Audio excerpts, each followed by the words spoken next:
नमस्कार मंडळी. भूतांच्या गोष्टी ऐकायच्या आहेत का? मग चला माझ्यासोबत. कुठे? भूतांच्या जगात. इतर यूट्यूब चॅनेलसाठी सूचना.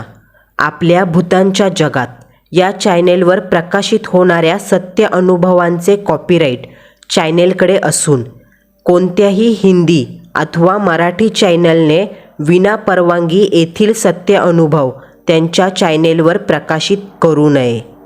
आपल्या आजच्या सत्य अनुभवाचे नाव आहे अमानवीय वास.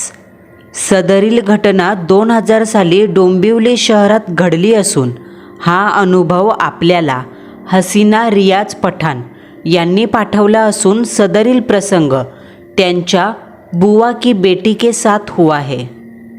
नमस्कार, मी हसीना पठाण.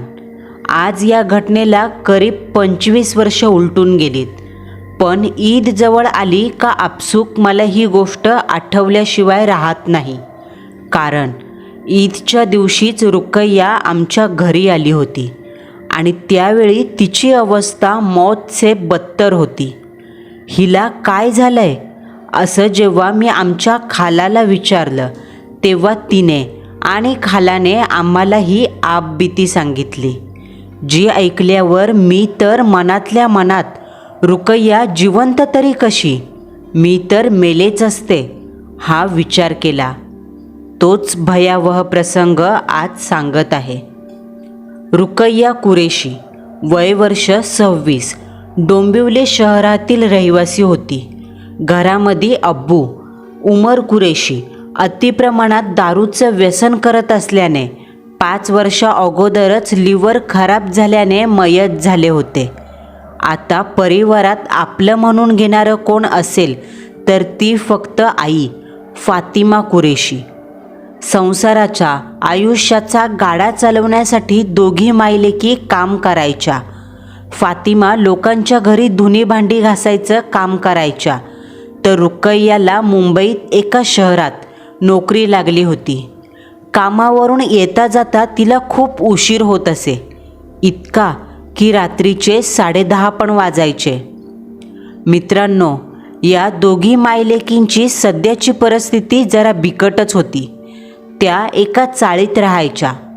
तर एके दिवशी झालं असं, रुकैयाला कंपनीत काम जरा जास्त मिळालं होतं. काम संपवता संपवता तिला घरी यायला फार उशीर झाला. रात्रीचे 11:15 वाजत आले होते. डोंबिवली स्टेशनवरून रिक्षाने आल्यावर रुकैयाची चाळ जेमतेम 10 मिनिटावर, पण चालत गेलो तर 20-25 मिनटं नक्कीच लागायची. आज वेळ जास्त झाल्याने रुकैयाला रिक्षा मिळाली नाही, म्हणून ती चालतच चाळीच्या दिशेने निघाली. 10-1 मिनटं ती गजबजलेल्या रस्त्यावरून चालत होती. रस्त्यावरून लोक जाताना दिसायची. माणसाच्या मनाला जोपर्यंत सुरक्षिततेची जाणीव होते तोपर्यंत तो पुढील धोक्यापासून अजाण असतो. या गजबजलेल्या रस्त्यावरून चालताना रुकैयाला काहीच वाटत नव्हतं. पण काही वेळाने रुकैयाने डाव्या बाजूला वळण घेतलं. आता तिच्या समोर एक गल्ली होती. गल्लीच्या दोन्ही तर्फा बिल्डिंगच्या भिंती आणि भिंतींवर बाथरूमच्या खिडक्या, पाण्याचे पाईप होते. रुकैयाने ही गल्ली बोळं मागे टाकली आणि ती एका सिमेंट कॉन्क्रीटच्या रस्त्यावर आली. रस्त्याच्या बाजूला रानटी गवत होतं आणि त्या गवताखालून गटार वाहत होतं, जिथे लोकांनी कचरा फेकल्याने त्या गटाराच्या पाण्यातून घाणेरडा कडवट असा वास बाहेर येत होता. घाणेरड्या वासाला कंटाळून रुकैयाने ओढणीने नाक झाकून घेतलं. रुकैया ज्या रस्त्याने चालत होती त्या रस्त्यावर आता शुकशुकाट पसरला होता. अवतीभोवती आकाशात तेवणाऱ्या चंद्राचा तेवढा प्रकाश. त्याच रस्त्यावर रुकैयाची एक सजीव सावली सोडली तर बाकी सगळं निर्जीव होतं. कितीतरी वेळा रुकैया या रस्त्यावरून आली होती, पण रिक्षाने. आज पहिल्यांदा ती पायी चालली होती, म्हणूनच तिला या रस्त्याचं खरं रूप पाहायला मिळालं. आणि अशात चाळीतल्या मैत्रिणीकडून तिने या रस्त्याबद्दल काही बाही विचित्र प्रकार ऐकले होते. तिच्या मैत्रिणी सांगत होत्या, या रस्त्यावर म्हणे पुढेच एक बंद पडलेलं झोपडीवजा घर आहे, ज्या घरात फार वर्षापूर्वी एक कुटुंब राहायचं. नवरा, बायको, 2 मुलं आणि 1 मुलगी. नवऱ्याला दारूचं खूप व्यसन होतं. दिवसभर दारू पिऊन कुठेतरी पडून असायचा, तर बायको मोलमजुरी करून घराचा गाडा हाकायची. एके दिवशी म्हणे त्या बाईला तिच्या नवऱ्याने संशय घेऊन फार मारलं. लहान मुलं आईला मारू नका असं म्हणत बापाला थांबवायला मध्ये गेली, तर त्या दारुड्याने दारूच्या नशेत पोरांनाही मारलं. एक वेळ आपल्यावर अन्याय झाला तर सहन करेल, पण काळजाच्या तुकड्यांवर झालेला अन्याय कुठलीच आई सहन करू शकत नाही. त्या दिवशी त्या स्त्रीच्या सहनशक्तीचा अंत झाला. रागाच्या भरात तिने आपल्या नवऱ्याच्या डोक्यात वरवंटा घातला. घाव इतका जबरदस्त शक्तिशाली होता की डोक्याची कवटी फुटली. घळाघळा रक्त बाहेर पडू लागलं. खालची शेणाने सारवलेली भुई काळ्या ताज्या रक्ताने ओली झाली. दिवसभर नशेत असल्याने, पोटात अन्नाचा कण नसल्याने शरीर अशक्त होतं. त्यामुळे एकाच वारात भळाभळ रक्त वाहून तो जागीच मरण पावला. आता पोलीस केस होईल. पोलीस आपल्याला पकडून नेतील. आपली मुलं पोरकी अनाथ होतील. आपण गेल्यानंतर यांना कोण पोसणार? असे कितीतरी भीतीदायक विचार त्या स्त्रीच्या मनात आले. शेवटी त्या स्त्रीला या सगळ्यावर अंतिम मार्ग दिसला आणि तो उपाय म्हणजे मृत्यू. त्या स्त्रीने प्रथम 3 मुलांना गळा दाबून मारून टाकलं आणि मग घराच्या मागे असलेल्या झाडाला त्या 3ही लहान मुलांचे प्रेत बाहुलीसारखे झुलत लटकवले आणि स्वतःही गळफास लावून आत्महत्या केली. दुसऱ्या दिवशी जेव्हा लोकांना हा भयानक प्रकार कळाला, तेव्हा पोलीस पंचनामा झाला. पण म्हणतात ना, माणसाला जेव्हा नैसर्गिक मृत्यू येतो तेव्हा आत्मा मुक्तीच्या दिशेने प्रस्थान करतो, कारण तो मृत्यू सुखाचा आणि क्षणार्धात असतो. पण जेव्हा मानवाचा मृत्यू अनैसर्गिक म्हणजे खून, हत्या, आत्महत्या अशा अवस्थेत होतो, त्या क्षणाला आत्मा दुःखी असतो. त्याला जगायचं असतं, खूप सारी स्वप्न असतात, पण अकाली मरणामुळे बऱ्याचशा इच्छा मागे राहतात. मग अशा मानवाचा आत्मा जिथे खून, आत्महत्या होते, त्या जागेवर एक फेरा म्हणून पिशाच्य योनीत अडकून राहतो आणि अशुभ वेळेत काळाच्या ओघात घडून गेलेली ती अभद्र घटना अमावस्या, पौर्णिमा या दिवशी एक फेरा म्हणून पुन्हा पुन्हा घडत असते. नेमके रुकैयाच्या त्याच रस्त्यावरून चालताना डोक्यात हे विचार सुरू होते. रुकैयाने ऐकलं होतं, त्या हत्याकांडानंतर ती वास्तू श्रापित झाली होती. रात्री अपरात्री जाणाऱ्या वाटसरूंना त्या झोपडीजवळून काही बाही आवाज ऐकू यायचे. हसण्याचे, रडण्याचे, विव्हळण्याचे. मध्येच 2-3 मुलं एकत्र जमून खुदू हसतायत असा आवाज यायचा. तर कधी त्या झाडाखाली 2 पांढऱ्या फट्ट, प्रेताड चेहऱ्याची, अंगावर शाळेतला सफेद शर्ट, खाकी पॅन्ट घातलेली 2 मुलं शरीराची कसलीही हालचाल न करता आपल्याकडे पाहताना दिसायची. पाहणाऱ्या समोरच्या माणसाने जर का त्या मुलांना ओढ दिली तर ती 2 मुलं दुडूदुडू धावत त्या मोडकळीस आलेल्या झोपडीत शिरायची आणि जशी मुलं झोपडीत शिरायची तसा आतून एका स्त्रीचा हेल काढून रडण्याचा आवाज कानांना ऐकू यायचा. मध्येच ते जे काही रडायचं तेच खदाखदा हसायचं. तो हसण्याचा आवाज ऐकून देहावर शिरशिरी यायची. अंगातलं गरम रक्त गोठलं जायचं. मग जरा वेळाने तो आवाज थांबायचा आणि अंधारात बांगड्यांच्या खळखळण्याचा आवाज घुमायचा. त्या आवाजासरशी लहान मुलांची काही वाक्य कानावर पडायची. ए माय, तू सम्याचा गळा का दाबते? एका लहान मुलीचा आवाज यायचा. त्यावर प्रत्युत्तर म्हणून स्त्रीचा आवाज यायचा. नाही ग, त्याला झोपवते बाळा, त्याला झोप नाही येत ना. त्या वाक्यानंतर त्या बंद पडलेल्या काळोख्या भिंती आडून गळा दाबून मारताना जसा एखाद्या व्यक्तीच्या घशातून घुरघुरण्याचा चिरकस घोगरा आवाज बाहेर पडतो, तसा आवाज यायचा. समोरच्या व्यक्तीला त्या झोपडीत घडून गेलेल्या थरार नाट्याची माहिती असेल तर तो व्यक्ती आल्या पावली मागे वळून न पाहता निघून जायचा. पण जर कोणी अजाण, ती घटना माहीत नसलेला त्या मुलांना मदत करण्याच्या उद्देशाने जर घरात घुसला तर मात्र अनर्थ घडायचा. झोपडीत घुसताच अंधार अंगावर झडप घालतो की काय असा भास व्हायचा. ना वारा वाहतोय ना हवा, तरीसुद्धा त्या झोपडीत एक अकल्पनीय असा थंडावा जाणवायचा. आणि त्यासोबत झोपडीमागे असलेलं ते झाड विलक्षण वेगाने हलायचं. त्या झोपडीचं छप्पर केव्हाच तुटून गेलं होतं. झोपडीच्या आत उभं राहून त्या तुटलेल्या छपरातून वर पाहिल्यावर हलणारं झाड दिसायचं आणि त्याच हलणाऱ्या झाडाच्या फांदीवर 3 लहान मुलांच्या काळ्या सावल्या पाय खाली मोकळे सोडून बसलेल्या दिसायच्या. पाहणारा व्यक्ती हे दृश्य पाहून पार भयभीत होऊन जात असे.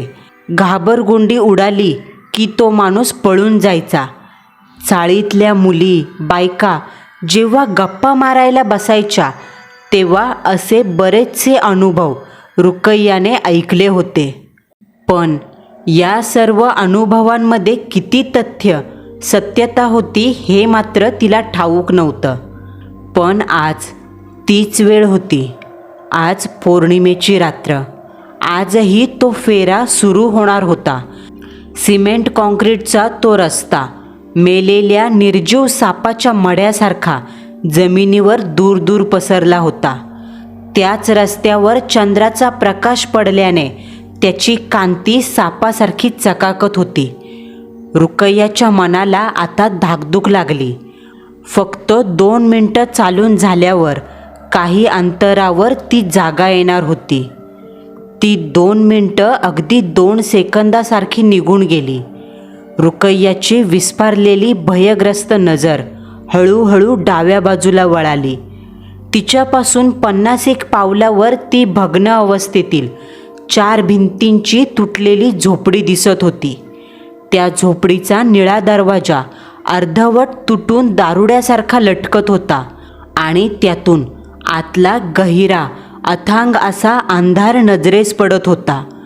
रुकैयाची नजर जशी त्या अंधारात गेली तेवढ्यात तिला असं भासलं, समोरून अंधारातून काहीतरी पांढरं हळूच इकडून तिकडं सरकलंय.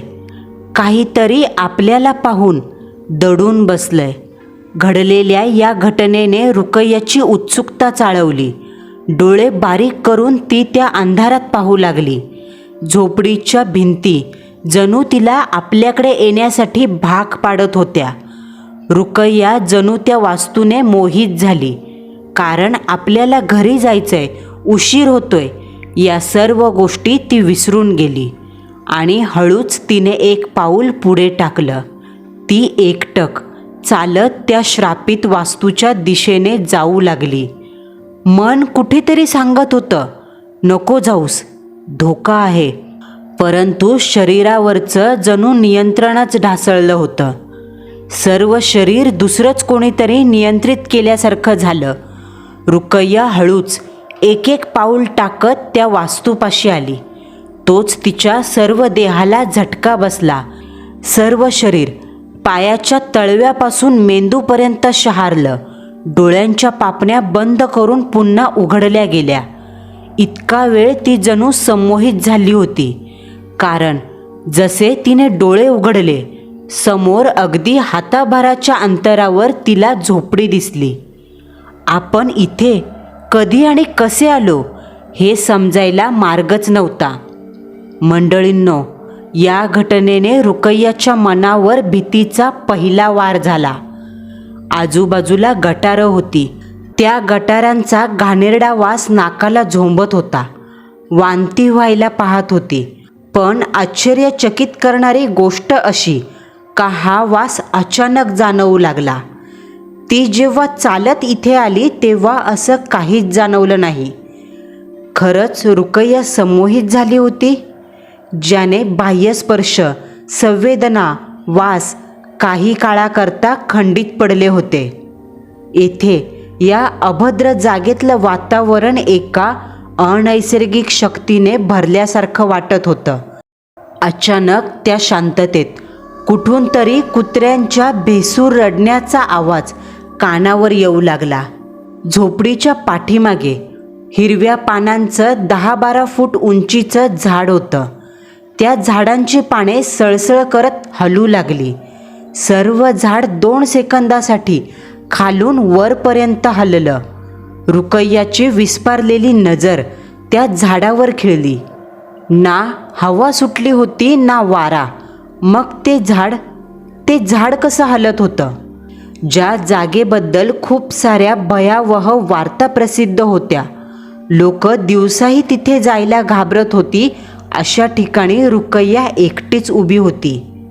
आज पौर्णिमा असल्याने आणि रुकय्याच्या मानवी अस्तित्वाला पाहून ते अभद्र त्याच्या निद्रेतून जागं झालं होतं. त्याच्याच अस्तित्वाची चाहूल रुकय्याच्या मनाला जाणवत होती. पौर्णिमेच्या चंद्राच्या प्रकाशात त्या झाडाची आकृती पाहून एक हैवानी राक्षस जागेवर उभा आहे की काय असा भास मनाला होत होता. त्या तुटलेल्या मोडलेल्या भिंतीच्या वास्तूमधून बांगड्यांच्या खळखळण्याचा आवाज कानावर यायचा. त्या पिवळसर भिंतींपलीकडे न जाणो काय दबा धरून बसलंय या विचाराने रुकय्याच्या छातीचे ठोके ढोल बडवावे तसे वाजू लागले. डोक्यात येणाऱ्या भीतीदायक ऐकलेल्या माहितीने तिच्या भीतीचा उच्चांक वाढत होता आणि त्यात या आवाजाने तिची भीती आता खरी ठरली. रुकय्याने वळून त्या अंधारात पाहिलं. तोच काळोखात पिवळे जर्द काजव्यासारखे चमकते कवड्यांचे मोठे डोळे दिसले.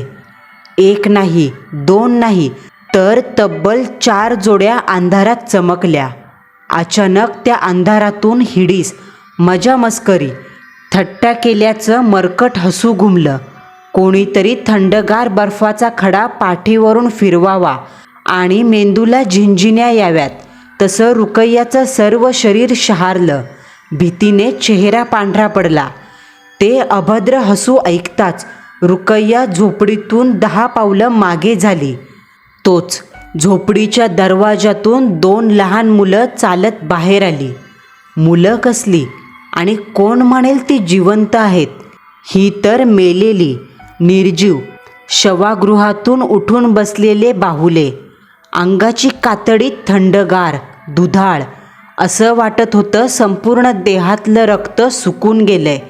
डोळ्यांखाली चॉकलेटी रंगाची वर्तुळं आणि डोळ्यांच्या कवड्यांमध्ये काजव्यासारखे चमकणारे डोळे. दात विचकत ती दोन्ही ध्यानं रुकय्याकडे पाहत मरकट हास्य करत होती आणि त्या दोन्ही मुलांच्या गळ्यावर काळेशार व्रण होते. ते व्रण पाहताच रुकय्याला कळून चुकलं, ही माणसं नाहीत. अंधाराच्या काळ्या काजळीत किड्या मुंग्यांसारखे भटकणारे, मानवाच्या देहाला झपटणारे, अभद्र, इच्छा आकांक्षा मागे राहिलेले, पिशाच्य योनीत गुदमरत भटकणारे लालसी आत्मे आहेत. ए ताईडे, ये आत ये ना. अगं ये. ती दोन्ही लहान मुलं हात समोर वर करून रुकय्याला त्या घरात बोलावू लागले. रुकय्याची नजर त्या मुलांच्या हातावर गेली. हाताची बोटं जणू हाडच होती. फक्त नावापुरतं मांस चिकटलं होतं आणि हातांची नखं मात्र खूप वाढली होती. हे पाहून रुकय्याची दातखिळी बसली. तिने कधीही असा विचार केला नव्हता का या जन्मात आपल्याला मानवाच्या कल्पनेपलीकडचं काहीतरी पाहायला मिळेल. भयग्रस्त रुकय्याची पावले मागे सरकली. तसं त्या दोन्ही ध्यानांच्या चेहऱ्यावरचं हसू ओसरलं. ते विचकलेले ओठ हळूहळू बंद झाले. त्यांचे डोळे रुकय्यावर रागाने रोखले गेले. चेहरा उग्र झाला. ए पकड तिला, पकड.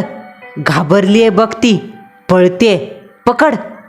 अचानक त्या 10 वर्षाच्या पोराच्या तोंडून हा म्हणता स्त्री पुरुष मिश्रित असा आवाज बाहेर पडला आणि ते दोन्ही ध्यान हॅ असा आवाज काढत हाताचे पंजे समोर करत रुकय्याच्या अंगावर धावून गेले. आई! रुकय्या ते ध्यान आपल्या अंगावर धावून आले हे पाहून मुळाच्या देठापासून किंचाळली आणि मागे वळाली. तशी ती सिमेंट कॉन्क्रीटच्या रस्त्याच्या दिशेने धावत सुटली. धावता धावता तिच्या हातून नकळत हातातली पर्स निसटून त्या झोपडीजवळच पडली. झोपडीपासून सिमेंटचा रस्ता अगदी 50 पावलांवर, पण आता ती 50 पावलं देखील 50 किलोमीटर वाटू लागले. शेवटी कशी तरी रुकय्याने हद्द ओलांडली आणि सिमेंटच्या रस्त्यावर आली. म्हणतात ना, जर अभद्र शक्तींचा अंश मागे लागला तर कधीही मागे वळून पाहू नये, अन्यथा ती शक्ती चवताळून उठते आणि आपला पिच्छा सोडत नाही. जे करायला नको तेच रुकय्या करून बसली.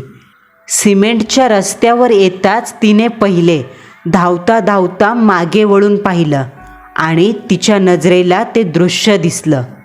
आकाशातल्या पौर्णिमेच्या चंद्राचा प्रकाश चारही दिशेला पडला. त्याच प्रकाशात सिमेंटचा सफेद रस्ता उजळून निघाला होता आणि रुकय्यापासून 40 मीटर दूर अंतरावर 4 काळ्या सावल्या उभ्या. एक सावली मोठी होती. तिच्या आकारावरून ती सावली स्त्रीची वाटत होती. बाकी 3 काळ्या सावल्या लहान मुलांच्या दिसायच्या. रुकय्याने जसं मागे वळून पाहिलं तशा त्या काळ्या चकचकीत सावल्या एका जागी उभ्या राहून रुकय्याला धावताना पाहू लागल्या. त्या मोठ्याने घसा फाडून चित्कारल्या आणि अचानक वेगाने धावू लागल्या. त्या सावल्या धावताना त्यांची पावलं जणू अशी पडत होती का ती जमिनीला स्पर्शच करत नव्हती. असं वाटत होतं का त्या सावल्या जमिनीवरून नाही तर हवेतून धावतायत. काळोखात त्यांचे चेहरे दिसत नव्हते, पण चंद्राच्या उजेडात त्यांची सावली रस्त्यावर पडली होती. जणू काळ्या सावल्या उठून रुकय्याचा पिच्छा करत होत्या. रुकय्याच्या छातीत आग पेटली. धावता धावता पाय दुखू लागले. कानावर एकसाथ गुरगुरण्याचा आवाज पडू लागला. तोच, थांब सटवे, कुठे पळतेस, थांब. रुकय्याला आपल्या मागून ती अभद्र हाक ऐकू आली आणि त्या हाकेसरशी थंडगार अंगावर शिरशिरे आणणारा गारवा जाणवला. लहान मुलांच्या फिदी हसण्याचा आवाज कानावर आला. ती त्या मेलेल्या स्त्रीच्या मुलांची भटकती आत्मा असणार. रुकय्याला मागून येणारा आवाज इतका जवळ वाटू लागला का आता संपलं सर्व. आता हे आत्मे आपल्याला पछाडून मारणार. धावून धावून रुकय्याला धाप लागली. पावलांची गती मंदावली. मागून अंगाला थंड गारवा झोंबू लागला. कारण आत्म्यांना थंडावा आवडतो. तोच त्यांच्या अस्तित्वाचा पुरावा असतो. धावता धावता रुकय्या ठेचाळून खाली जमिनीवर कोसळली. हातापायाला खरचटलं गेलं. हे पडली पडली. मागून लहान मुलांच्या खदखदून हसण्याचा आवाज आला आणि त्यासहित टाळ्या पिटल्याचा आवाजही कानावर पडला. रुकय्याची नजर मागे वळता वळत नव्हती. मागे जे काही भयंकर उभं आहे त्याच्या अस्तित्वाची चाहूल मात्र मनाला लागत होती. जर मागे वळून पाहिलं तर नजरेला जे हिडीस दृश्य दिसेल ते आपलं मन पेलवू शकेल का? क्षणार्धात अटॅक येईल आणि आपण मरून जाऊ. या विचाराने रुकय्याने मागे वळून पाहायचं टाळलं. तोच अचानक चंद्राच्या उजेडात तिला आपल्या समोर एक काळी सावली आपल्या दिशेने येताना दिसली. ज्या सावलीला पाहून तिने झटकन मान वर केली. तिचे डोळे विस्पारले. घामाने भिजलेला चेहरा पांढरा पट्ट पडला आणि चेहऱ्यावर सुटकेचं हसू उमटलं. तिच्या तोंडातून हाक बाहेर पडली, आई. होय मंडळींनो, रुकय्याच्या समोर तिची आई फातिमा उभ्या होत्या. आपली लेक इतका उशीर झाला तरी अद्याप घरी का आली नाही या चिंतेने फातिमा स्वतःच पायी स्टेशनच्या दिशेने जायला निघाल्या होत्या. परंतु मध्येच त्यांना आपली लेक रस्त्यावर पडलेली दिसली. आपल्या आईला पाहून रुकय्याला जरा धीर आला. एक सुटकेची भावना तिच्या मनात निर्माण झाली. भीतीचा अंमल काही क्षण का असेना कमी झाला. फातिमाने रुकय्याला आधार देत जमिनीवरून उठवलं. रुकय्याने उठताच भयभीत नजरेने मागे वळून पाहिलं, पण दूर दूरपर्यंत त्या दोघींच्या अस्तित्वाशिवाय तिला काहीही दिसलं नाही. रस्ता सामसूम पडला होता. रुकय्याच्या मागे लागलेल्या त्या अभद्र सावल्या फातिमाच्या उपस्थितीने दूर झाल्या होत्या. भीतीने रुकय्याची बोबडी वळाली. तिला पॅनिक अटॅक आला. तिची अवस्था इतकी बिकट झाली का ती बोलण्याच्या मनस्थितीत नव्हती. आणि हे फातिमाने ओळखलं. तिला कळून चुकलं, आपल्या मुलीसोबत काहीतरी चेष्टेचा प्रकार झालाय. तशी ती रुकय्याला घेऊन चाळीतल्या घरी आली. रुकय्या घडलेल्या प्रकाराने इतकी घाबरली होती का त्या रात्री तिने जेवणही केली नाही. तशीच झोपली. झोप तरी कसली म्हणा. डोळे मिटले का दचकून जाग यायची. बंद डोळ्याआड त्या काळ्या सैतानी सावल्या नंगानाच करताना दिसायच्या. जीव नुसता खालीवर व्हायचा. शेवटी एकदाची ती काळ रात्र सरली आणि दुसरा दिवस उजाडला. त्या अमानवीय शक्तीच्या फेऱ्याचा स्पर्श रुकय्याला झाला होता, कारण सकाळीच तिला कडकडून ताप भरला. फातिमाबाईंना हे असं काहीतरी घडणार याची कल्पना आली असावी. म्हणूनच त्यांनी 9:30च्या सुमारास चाळीत राहणाऱ्या एका बाईला घरी बोलवून घेतलं. ती आमच्याच समाजातील मुस्लिम बाई होती.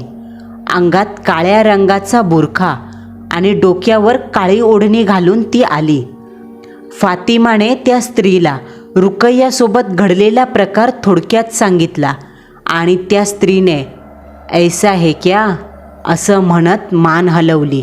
मग तिने आपल्यासोबत एक हिरवी बाटली आणली होती. त्यात मंतरलेलं पाणी भरलं होतं.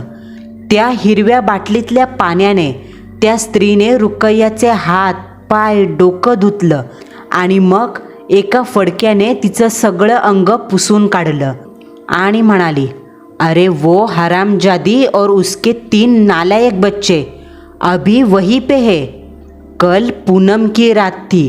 उसके मौत का जनाजा फिर निकला होगा और तेरी बच्ची उनके जाल में फंस गई. अगर कल तू ऐन वक्त पर ना जाती तो वो तेरी लड़की को पकड़ लेती. पर अल्लाह का लाख लाख शुक्र है कि तेरी लड़की पे सिर्फ उसका थोड़ा साया पड़ा. चिंता मत कर, मैंने पाक पानी से उसका बदन पोंछ लिया है. 2 दिन में तेरी लड़की ठीक हो जाएगी. पर हाँ, अभी रात को उसी बंजर जगह पे जाकर उस पेड़ के नीचे एक मुर्गी काट के फेंक दे. उसके बच्चे भूखे हैं. त्या मुस्लिम स्त्रीने सांगितलं आणि ती निघून गेली. त्याच दिवशी फातिमाने बाजारातून एक कोंबडी आणली आणि रात्री 10 वाजता ती कोंबडी पिशवीत टाकून ती एकटीच त्या झाडापाशी आली.